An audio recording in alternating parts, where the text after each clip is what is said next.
Welcome to our daily show where we discuss the fourth stimulus check update, the debt ceiling, which has to be raised sometime in October, or the US government will default and literally run out of money for the first time ever in the United States history, and the potential government shutdown that will happen on September 30th at midnight if Congress does not pass a bill to avert a government shutdown, which is looking more and more likely. We're going to hear from Senate Minority Leader Mitch McConnell on why the Republicans are going to vote to let the government shut down and to let the government default.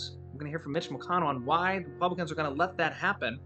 We're also going to hear from Democratic leader, progressive leader, leader of the Progressive Caucus, Pramila Jayapal, in this episode on why the Democrats are going to be voting against the bipartisan physical infrastructure bill on tomorrow, and why that bill might fail as well. Yeah, it's getting absolutely crazy here, guys. We're going to have two votes tomorrow, a vote in the Senate on the combined bill for the government shutdown bill and the debt limit ceiling bill. And the Republicans are going to vote against that. The Republicans are going to vote to let the government shut down and to let the government default. I kid you not, we're going to hear from Mitch McConnell on that. And there's also a vote in the House of Representatives that is scheduled for tomorrow. And the Democrats, the progressive Democrats, are apparently going to vote against that as well, because they want the stimulus package to pass first. And they think if the stimulus package does not pass before the physical infrastructure package, that then the stimulus package could be put in jeopardy, and then that makes it less likely for the $3.5 trillion stimulus package to pass. So that if the physical infrastructure package gets passed before the stimulus package, that makes it less likely for the stimulus package to be passed in its entirety. And the progressive Democrats are making it so that they want to see the $3.5 trillion stimulus package pass first. Yeah, so we're going to be going over all this. We're going to be hearing from the Republicans, from the Democrats, a lot here on this channel. So if you're new to the channel, make sure to subscribe down below. I'll keep you up to date on all these issues: the stimulus package, the government shutdown, the debt ceiling, money, investing, and what's going on with our economy. It's completely free to subscribe. New videos come out on our channel every day. Also, I will have a special guest appearance for you guys at the end of this video, so make sure to watch all the way to the end for our special guest appearance. I know a lot of you guys have been asking for a special guest appearance, so there will be one at the end of this video, so make sure to watch all the way to the end. So also, don't forget to hit the like button for us. It really helps out our channel. And without further ado, here is Senate Minority Leader Mitch McConnell, who's been in the hot seat, and he says why the Republicans are potentially going to vote tomorrow to let the government default for the first time ever, to not raise the debt ceiling. Remember that the government is going to run out of money sometime in October. Right now, the government is using a reserve emergency account. So picture the government right now is using a emergency bank account that had $450 billion in it, because they were supposed to pass a new debt limit ceiling on August 1st. They didn't. And the House of Representatives passed a bill that is now moving to the Senate. The problem is not a single Republican voted yes on that bill.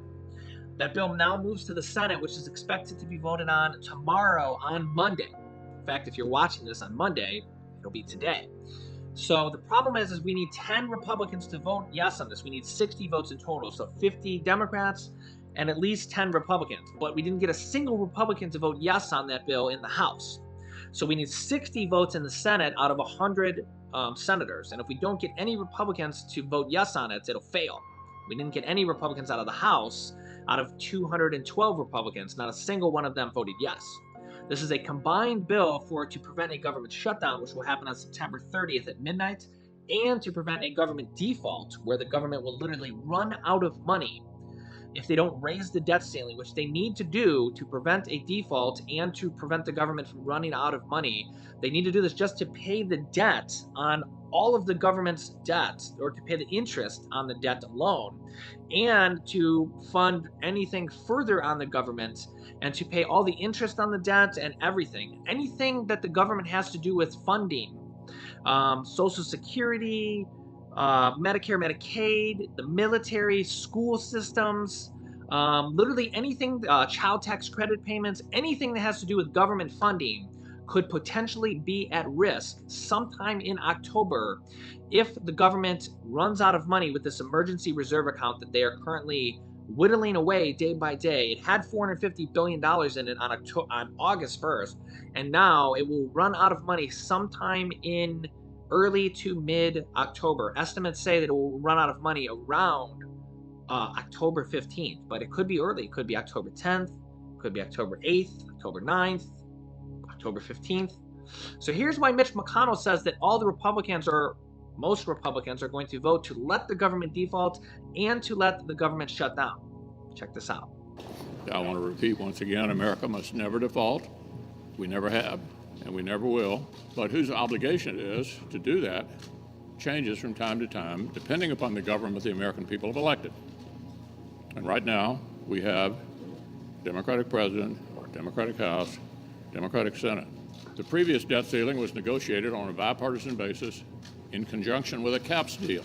This one is not being negotiated on a bipartisan basis because obviously we're not involved in any bipartisan discussion regarding the reckless taxing and spending legislation that they are having apparently some challenges in putting together because of its comprehensive reach and because of its devastating impact on the American economy. So the debt ceiling will be raised, as it always should be, but it will be raised by the Democrats. I like how he starts off that speech by saying, America has never defaulted and America never will, but not a single Republican is going to vote to prevent it from happening. Let me know your thoughts on that down below in the comments. So if that vote happens tomorrow in the Senate and not a single Republican votes to prevent this from happening, basically the Republicans vote to let the government default and to let the government shut down, which are two different things. A government shutdown on September 30th at midnight and a government default where the government will literally run out of money and default on its debt obligations, its interest obligations, paying its debt, basically going bankrupt and not being able to pay its debt obligations, all those things, and a government shutdown, two different things there.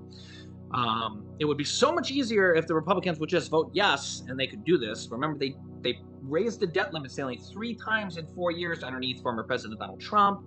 They've raised it like 60 times in the last 80 years. Again, they have to do this every 1 to 2 years, depending on how often they raise it and how often they come to agreements.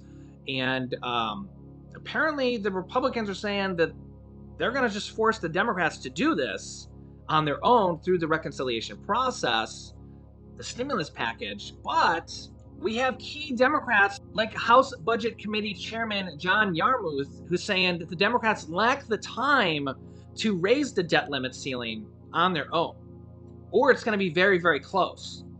So the question is are we prepared to potentially let the government default or have it be a 50-50 chance on whether or not the Democrats can do this on their own?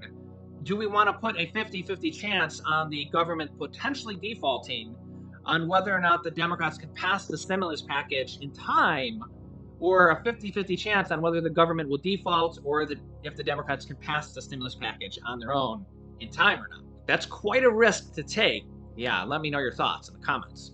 The other interesting thing is that the Republicans are actually kind of forcing Senator Joe Manchin and Kyrsten Sinema and any moderate Democrats from the House to go along with this stimulus package. There's a couple Democrats in the House and Joe Manchin and Kyrsten Sinema that are maybe thinking about voting no to the stimulus package, or maybe thinking about changing this or changing that. And the Republicans are ironically forcing the Democrats to come together and vote yes on this stimulus package, or just come together more and say you have to vote yes on this package, or come together quicker on this package to vote yes. And ironically, the Republicans are forcing the Democrats to vote yes faster on this package. So think about Joe Manchin, who wants the package to be $1.5 trillion. He's saying, oh, we should pause on this package.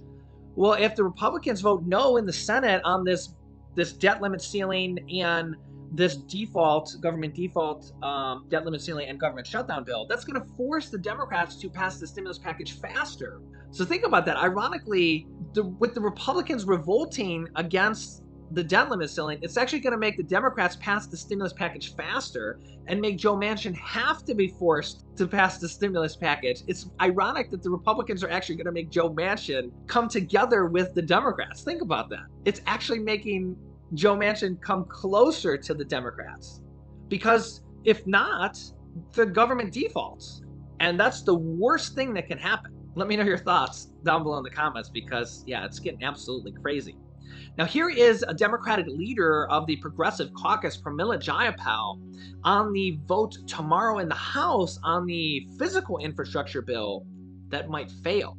And let's begin with the chair of the House Progressive Caucus, Congresswoman Pramila Jayapal of Washington State. Congresswoman, always good to see you. Thank you so much. So let's just talk about where we are right now. Yeah. Speaker Pelosi plans to bring, or had said she was going to bring, the bipartisan infrastructure plan to the floor of the House tomorrow. Now, you have said that you and dozens of progressives will go vote against that bill, likely tanking it, if the $3.5 trillion spending bill does not come up first.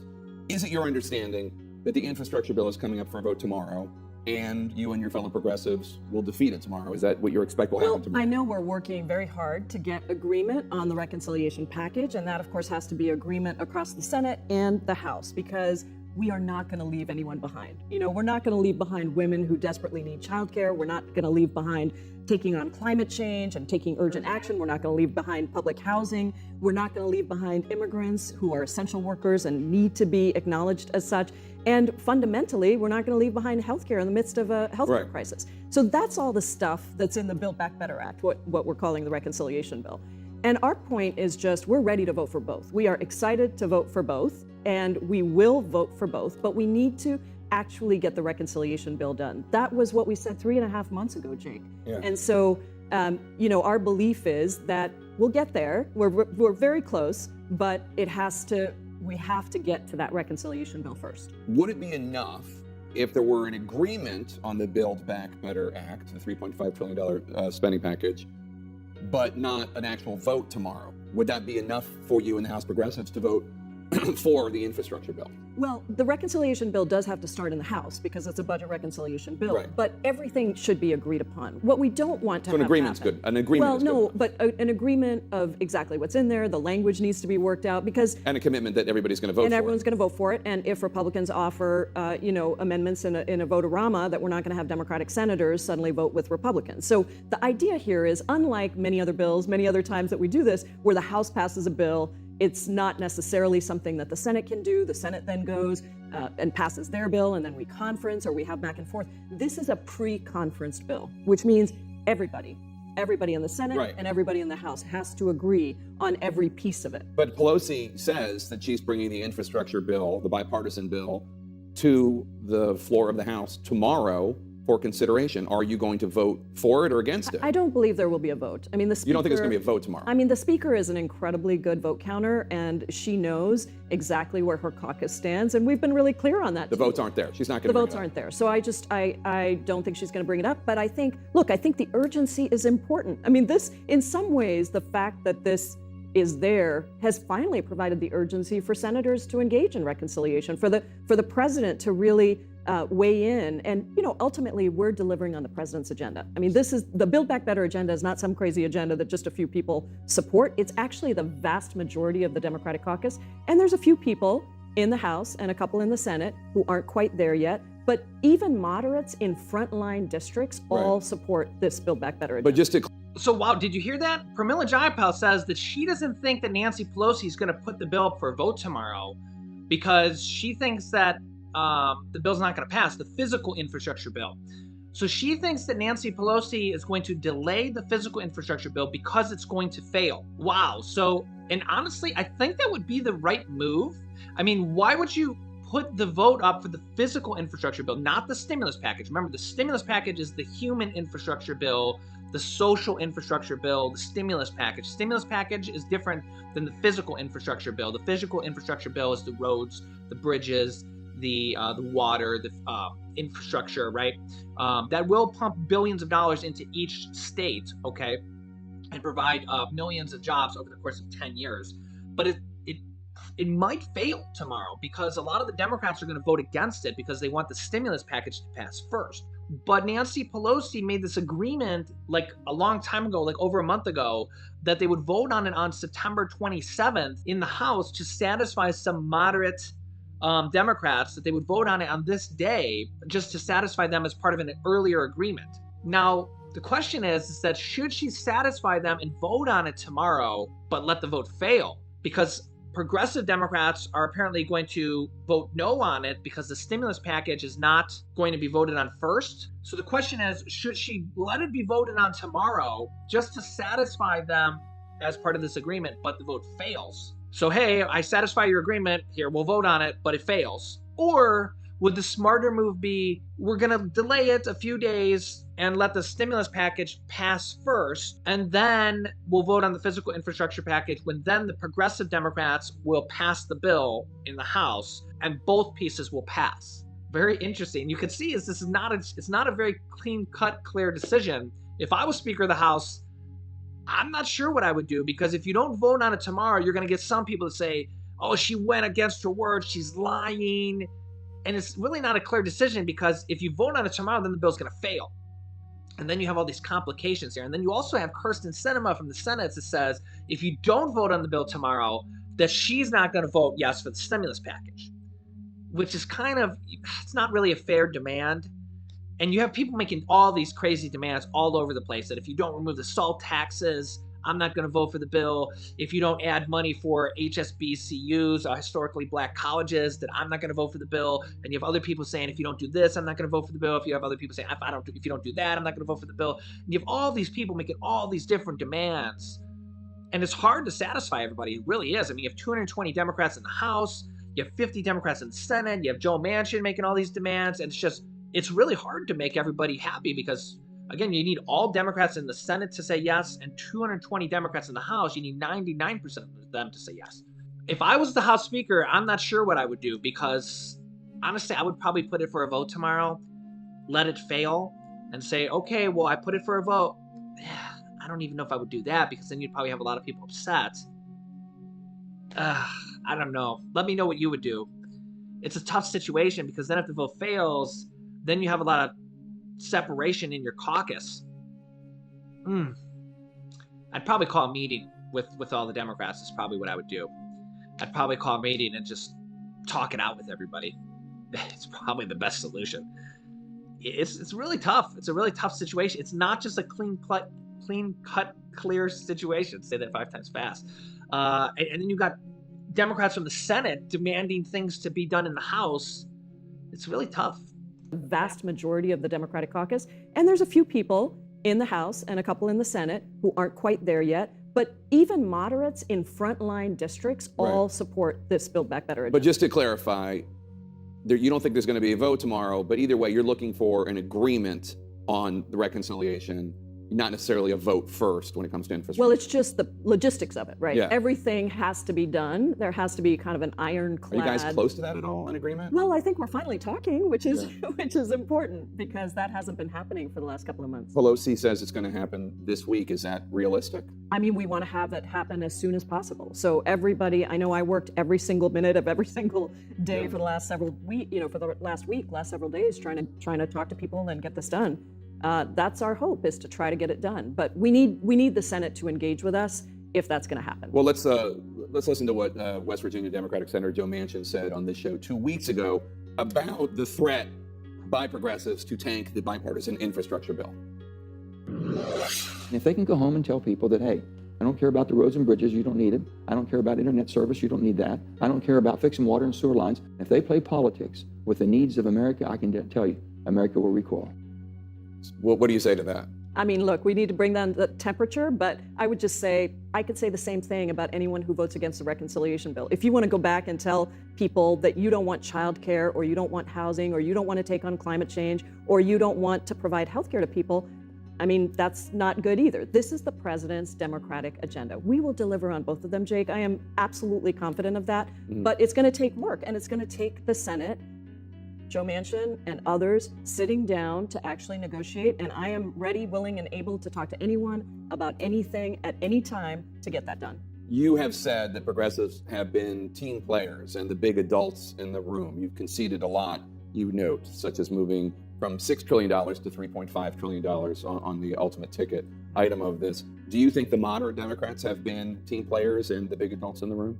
Well, as I said, moderate Democrat is a lot of people across the caucus. Well, the ones that are actually, ones that have been. Okay, I just want to be clear that there's only like 9 or 10 or Okay, you know these whatever 9 or that 10, number is. Gottheimer, Manchin, Sinema, Yeah. have they been team players? I've been talking with Josh almost, a lot over the last week, and I think, I believe that they want to find a way through this. You And do. I believe that we are going to get through this. Do you think it's possible that the price tag will come down? I've heard the number $2 trillion floated as a possible endpoint. I think we should look, first of all, as I said to the president, and I heard him say, this is a $0 bill because it's all going to be paid for with taxes on the wealthiest corporations and the wealthiest individuals, which, by the way, makes it more popular than it was even before, and it's already very popular.